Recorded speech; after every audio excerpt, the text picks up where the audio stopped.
I was about 5, 6 years old, used to take me to movies to see these fabulous Spanish movie stars. And one of them, my favorite, was Lola Flores. And she used to wear these ruffles and castanets and bananas on her head. And when I saw those bananas, I said, I was destined to wear bananas and dresses. Then my parents moved to Miami, Florida. You know, my moon was definitely not over Miami. So when my mother got a Saks, she was the first Saks girl in the family. She got a job at Saks, and when she was at work, between the bedroom and the living room, she had these curtains that, you know, they're like regular drawer drapes. Right. Well, when I came home from school, in between American Bandstand, I would go into her drawers and wear her fabulous Saks clothes and put on shows. And one day, meanwhile, my mother just thought I just wanted to be a little boy that wanted to become an actor, you know. So one day I said, Mom, I put on this wonderful show, and I opened the curtain and I started singing with a towel on my head because my hair was very short, Where the Boys Are, and well. Can you imagine you come home, the kid says, I learned a song, what is it, Ralph? Where the boys are. You just turn around and walk back out the door and hyperventilate for 10 minutes. Exactly. Well, the next thing I knew, I was hitchhiking to New York City with the $11 I had saved up for my paper route, you know. And then, but where did you meet Warhol? How did that all happen? Well, that happened when I was hanging out in a club called Max's Kansas City. I mean, everybody hung out there. Yes. Jimi Hendrix, Janis Joplin, you know, Jim Morrison. Yes. Jim Morrison. There's a story in the book about that, but they said it was too risque. Yeah. And Andy Warhol, and Andy Warhol sort of had his own table de celebrity in the corner, and one day, I mean, well, I was just one of the crazy people that used to go there, you know, stand on the table and scream and yell and carry on. They were shooting this movie called Trash. And he said, oh, you'd be perfect in Trash. I beg your pardon. Anyway, you know, so I put you in Trash. They put me in Trash, and the next thing I knew is that it got critically acclaimed, and George Cukor wanted to nominate me for an Academy Award for Best Supporting Actress in a Best Supporting Actor in a Female. They couldn't make up their minds. Anyway. so they got up this petition, this wonderful petition. Everybody in Hollywood signed it. Ben Gazzara, Joanne Woodward, her husband, Mr. Newman, Spaghetti Sauce Newman. Right. Yeah. But the thing is, you know, like this was before, you know. This is before. Because today you could be nominated and take it seriously. And at that time, it was also, it was not a studio movie. Right. It was an independent thing. And the book is terrific. One last thing. Madonna wants to play you. Oh, yes. We're negotiating right now with Madonna and Pedro Almodovar. She doesn't want to play me, thank God, so I can play myself. Oh, you'll play yourself? She wants to play Candy Darling, another one of the Warhol. There were like 3 Warhol transvestite, transsexual movie stars. And Candy Darling was the blonde. I was the brunette, and there's Jackie Curtis, who's the redhead, and they're sort of like a How to Marry a Millionaire thing. Well, I think it'd be great. I thank you so much. It's a pleasure. When we come back, you're full of life. Honey, this is like old home week back there. The girls, I haven't seen half of these girls. Isn't that nice? Yeah. When we come back with Lip Synca's Alter Ego, so stay tuned.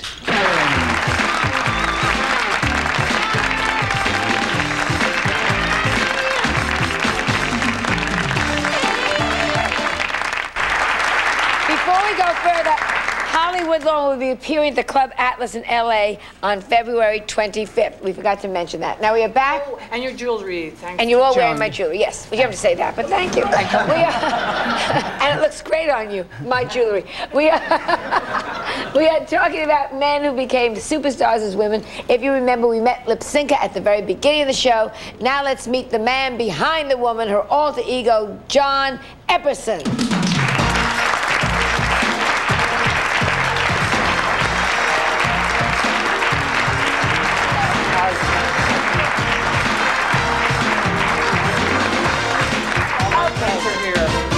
Holly was going to be her. Holly's legendary. She's one of the reasons I wanted to be a drag performer. She's an artist. Isn't that nice? What is the big trick to being glamorous? The big trick? What is your big trick? I think the costumes, just getting the costumes made. And not being afraid to put on the costume? And not being afraid, yes.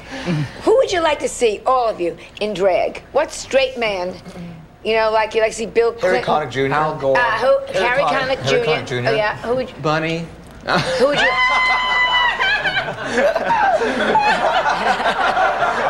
Who would you like to see in drag? Certainly not a boyfriend. Offhand, let's see. Why not? Nobody's always in drag. Oh, no, he's always in drag. Let's see all the time. None. None. Nobody. All right, who would Nobody. you... Have you ever thought of that? Like, who they would look... There's enough around. Who would you like to see in drag? More competition. What do salespeople do when you walk in to buy the clothes? Do We you never walk buy in as off a the man rack. or as a woman? We never buy off the rack. Everything's You custom never made. buy off the rack. Everything custom made. But there's a store and here for drag performers in New York where you can go and buy shoes and stuff. Called? Lee's Mardi Gras Sasquatch Boutique. Oh, well, we're at it. Can I? Well, there's a fabulous shop in LA called Comme des Fous that lends me Again. clothes, and they're all regular designers. But they're you for know, women as well. For women, so yeah. Well, Fredericks has a great selection. I got these for $20 and I got 10 pairs. Yeah. $20 for those shoes? No, stop. There goes a secret. That's great. Well, I thank you all very much. Terrific show. You look... I'm gonna join this group.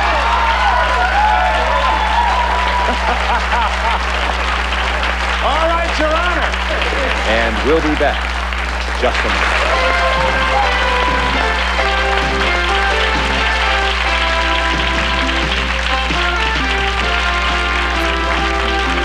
20 men. You're gonna love this one. The fabulous Lip Synca, right here.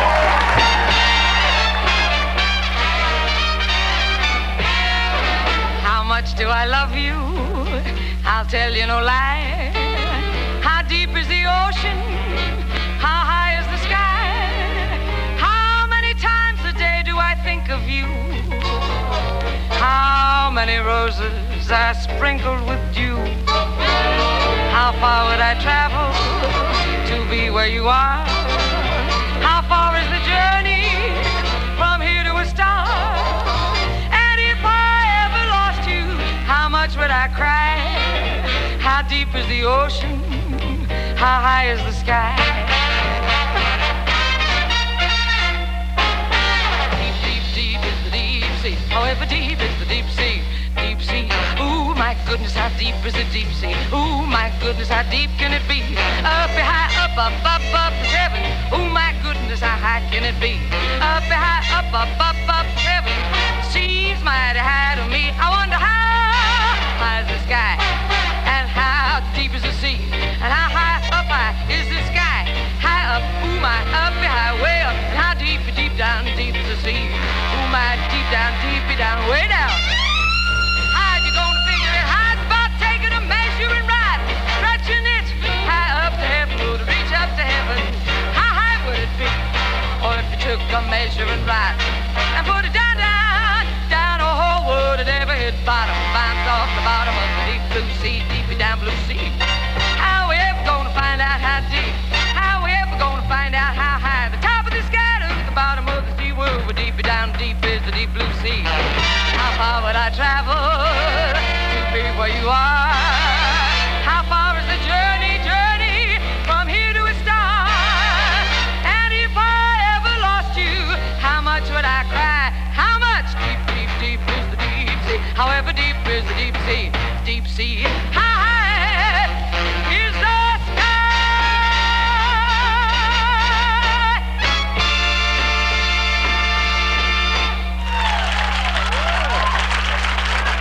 Lip Synca.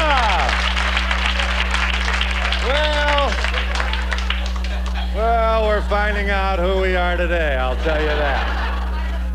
I'll tell you this, what's wrong with a laugh or two once in a while? Ira has joined us. Ira Sif, founder and artistic director of Le Grand Chena Opera Company, and you're also the diva.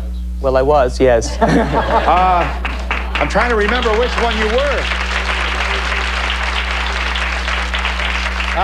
Can you recall a still story of the opening performance for those who have joined us late? Have you got a wide shot, or see if you can, no, I mean of the Swan Lake.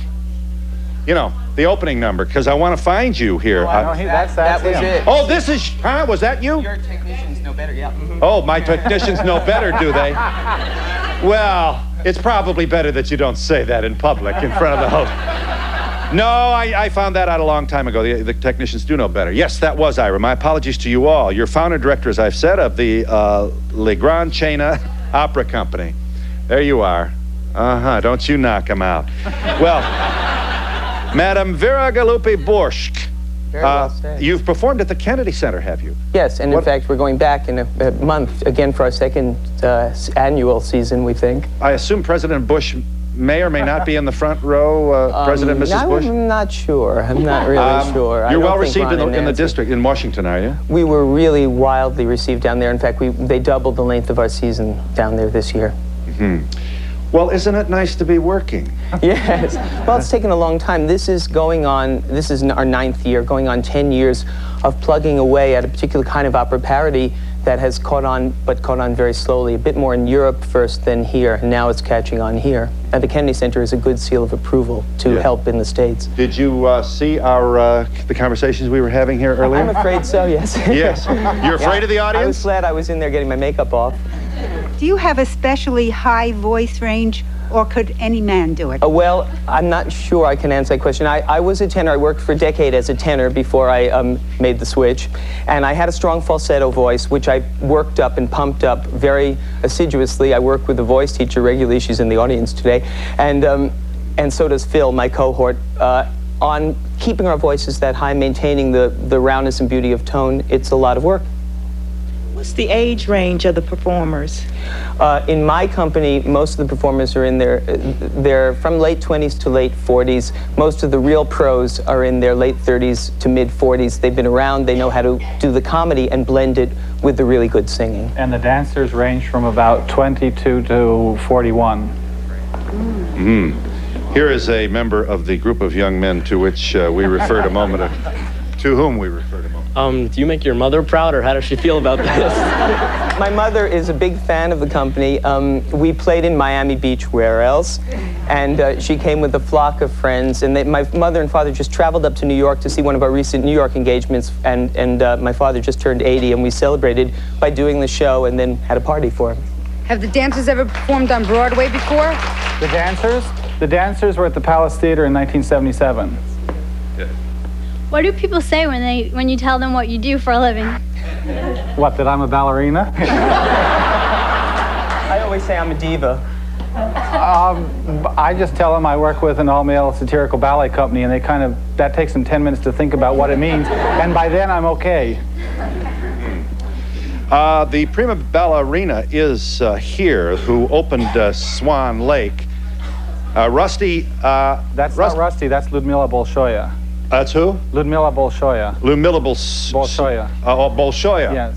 Ludmila Bolshoya. Thank you. They're very conscientious about the character that they've worked